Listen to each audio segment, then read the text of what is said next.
Hey guys, welcome back. I think this is episode 11 of Documenting the Journey. For those of you that might be new to the channel, my name is Jacob O'Connor. I just turned 23 years old. I'm in the process of opening a restaurant with my best friend. I host a podcast called Real Conversations where I interview high performers. And then I'm launching a honey brand with my cousin, as you can see here. Things have been pretty crazy, as you can probably tell by how sporadically these episodes are being uploaded. I am sharing quite a bit on my Instagram and LinkedIn still, so that's probably a good place to follow along. But I definitely want to continue to make time to upload these videos because I think that the actual seeing the process and getting the chance to talk about it is something that will be really cool to look back on years from now. But right now, you see all the boxes behind me. I'm actually at the office where John and I have been working out of since about May. So yeah, for a while now. The restaurant's about a quarter mile from here, and with there still being a little bit of construction going on, still having some inspections, we can't keep a lot of our office supplies and some of the other items in the restaurant. And so we've had to move them into the office, as you can see behind us. And I mean, I'll show you guys real quick what the office looks like that we've been working out of. It has been very tight and crammed, and it's pretty much a mess. And I think it's super fitting for this kind of startup hustle kind of mentality that John and I have been in for the last 13 months at this point. That's where John usually works, is right there. And that's where I'm usually at.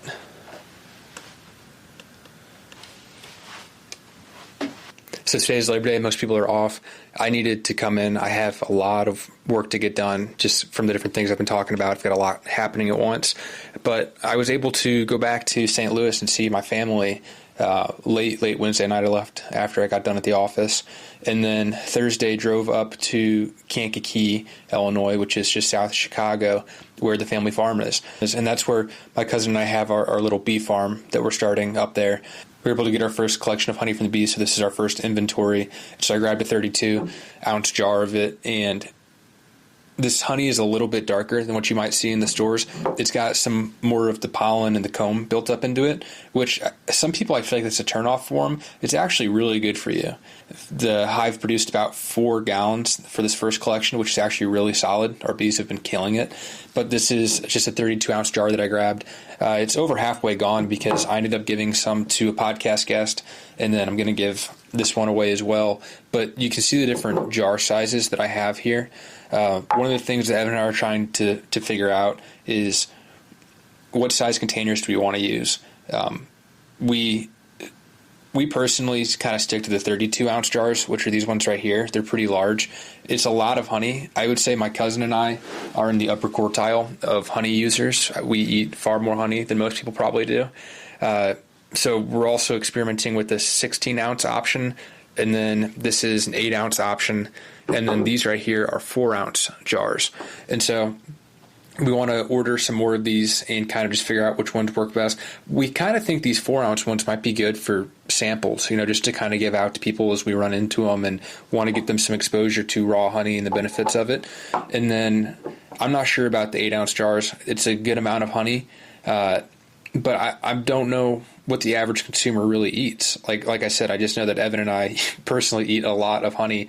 So I'm curious to see, I think this first year we're going to sell either 8 or 12 ounces as the smaller end, and then a 16-ounce option and a 32-ounce option, and then just kind of let you guys decide what is most common for you. And then as we produce more honey, add more hives, we'll figure out which jars that we want to use that are cost effective and that also are able to give you guys the amount of honey that you want to eat.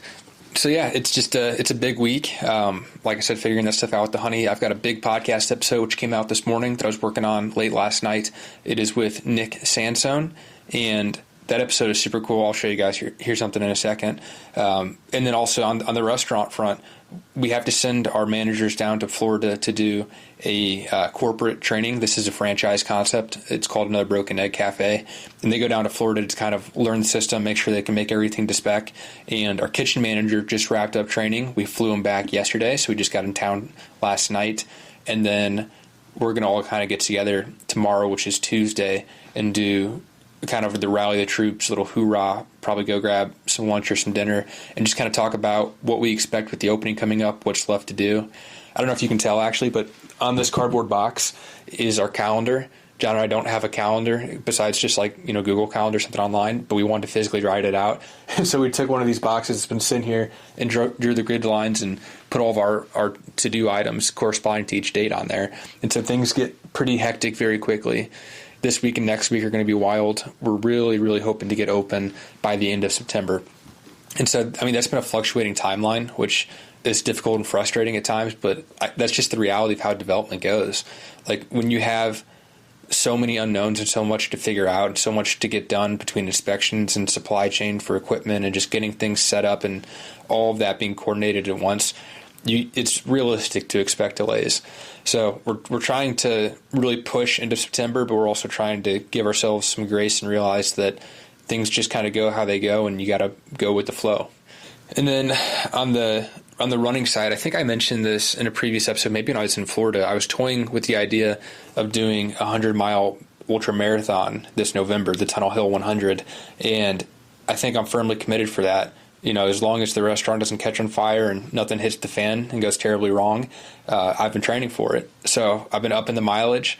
Last week was thankfully an off week, so I was able to taper a bit, recover a little. But this week is a big week for me. It's the biggest week that I'll be building up to since my last ultramarathon that I trained for, which was about a year ago. This week will be 53 miles, which is a fair amount. My peak week ends up being like 80 miles, but what I do is I increase each week by 10% based off the previous week. And then every third or fourth week, I'll have a taper week to allow my body to recover.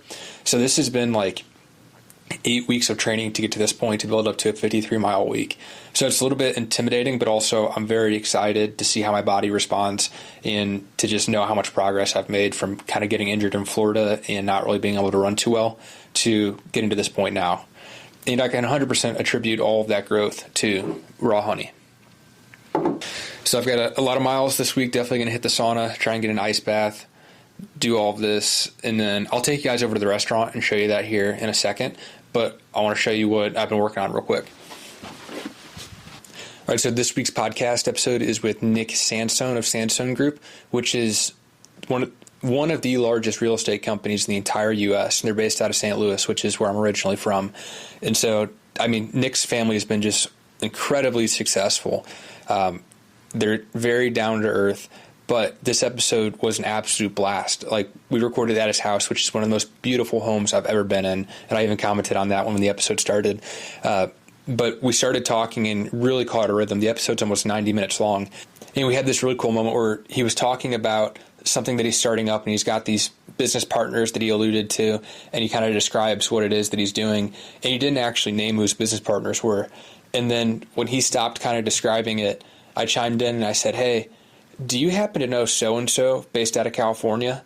And he just looked at me and he was like, "Those are my business partners. How'd you know that?" And it's funny because it was Dean and Alana Stott who I'd had on like 5 or 6 episodes ago. And just all of these dots that connect around the podcast and how these people are interconnected at the highest levels of success and really want to do cool things. It is one of my favorite things to just kind of sit and connect those dots. And so that moment was really cool. He asked me to clip that up because he wanted to send it to him and post it and whatnot. And so you guys see a podcast that gets posted and uploaded, but behind the scenes, it is a ton of work to do all of the post-production, the editing. So this morning I made this clip. Another one that's really near and dear to my heart is a foundation I've just started with some very, very special people. Do you know Dean and Alana Stott? They're my partners on Blue Rose Foundation. Oh, incredible. Okay. Yeah, it's amazing you just stated that because I wasn't going to mention their name, but you just did. They're who I'm aligned with on Blue Rose. Pretty cool. I'm excited to share all this with you guys, and hopefully you go check it out. All right, let's go give you guys a tour of the restaurant.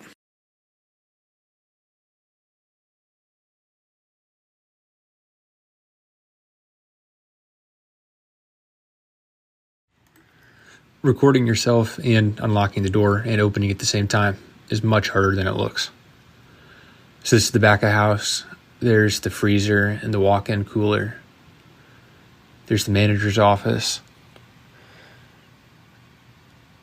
And this is just kind of the expo and then the grill and saute area. So just the different components of the back of the house. And then here's where the magic happens. The front of house. Wichita, Kansas with the Broken Egg logo. Got the bar right there. Some nice finishing touches that we'll be putting on that. Some nice little artwork. And then we've got the mural. You can't buy happiness, but you can buy brunch. And that's basically the same thing. All right, so that was just a quick tour of the restaurant. Still a couple finishing details to be done, a couple small things that we want to do as a bit of a surprise once we open. So another Broken Egg Cafe should be opening here in Wichita, Kansas at the end of September, and we're super excited.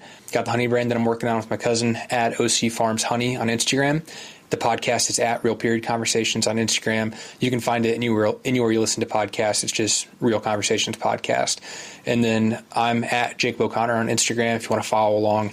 I'm training for a 100-mile ultra marathon. Got all these other exciting things happening in my life. I'm super, super excited about this period of my life. And, it feels good to be head down, to have a lot of things that I'm working on, and to have my energy going into such fun, different projects.